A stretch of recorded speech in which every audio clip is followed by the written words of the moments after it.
மேகங்கள் தவழும் அழகான மலையை ஒட்டிய காடுகளில் ஒவ்வொரு காட்டையும் ஒவ்வொரு சிங்கம் ஆட்சி செய்து வந்தது. அதில் ஒரு காட்டில் இருந்த சிங்கம் வைரா என அழைக்கப்பட்டு வந்தது. ஒருநாள் வைராவின் ஆலோசகராக இருந்த புத்திசாலி பன்றி அவரை பார்க்க ஓடி வந்து கொண்டிருப்பதை கண்டது. வைரோவின் அண்ணன் வீரா தந்திரமும் மற்றும் முரட்டுத்தனமாகவும் அருகில் உள்ள ஒரு பெரிய காட்டை ஆட்சி செய்து வந்தார்.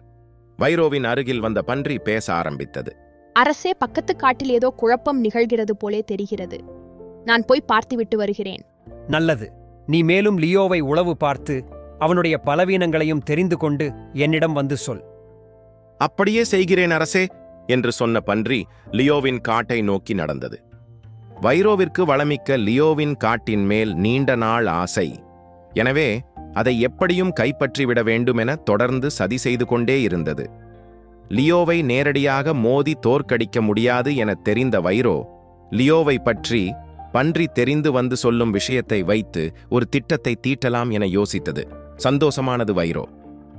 லியோவின் காட்டினுள் நுழைந்த பன்றி காடு மிகவும் செழிப்பாகவும் பசுமையாகவும் இருப்பதை கவனித்தது. இந்த காட்டை பார்த்தால் யாருக்கும் ஆசை வரத்தான் செய்யும் என நினைத்த போது அங்கே உயரமான மான் பக்கத்தில் சிறிய மான்கள் புல்லை மேய்ந்து கொண்டிருப்பதை கண்டது. உயரமான மான் அருகே சென்ற பன்றி, என்ன, எல்லோரும் ஏதோ கவலையில் இருப்பது போல் தெரிகிறதே, என்ன விஷயம்?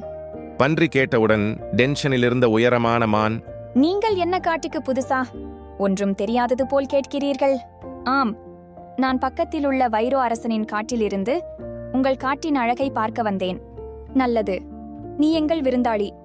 முதலில் காட்டை சுற்றி பார்த்துவிட்டு வா. அதற்கு பிறகு நான் எல்லாவற்றையும் உன்னிடம் சொல்கிறேன். அதுவும் சரிதான். நான் திரும்பி வரும்போது கேட்டுக்கொள்கிறேன். சிங்கராஜா லியோவின் காடு வைராவின் காட்டை ஒட்டி அமைந்திருந்தது. லியோ வைராவின் திட்டங்களை ஒவ்வொரு முறையும் முறியடித்து வந்தது. சிங்கராஜா லியோவிடம் ஒரு விசித்திரமான பழக்கம் இருந்தது. லியோ மான்களை மட்டுமே வேட்டையாடும். தன்னுடைய பழக்கத்தை அதால் எவ்வளவு முயற்சித்தும் கைவிட முடியவில்லை. லியோ குகைக்கு வெளியே வரவும் பின்னால் வந்த பன்றி ஒரு மரத்தின் பின் ஒளிந்து கொள்ளவும் சரியாக இருந்தது.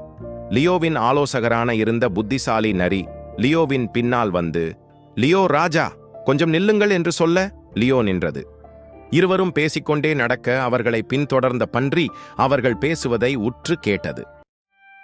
Click the below link for the full story.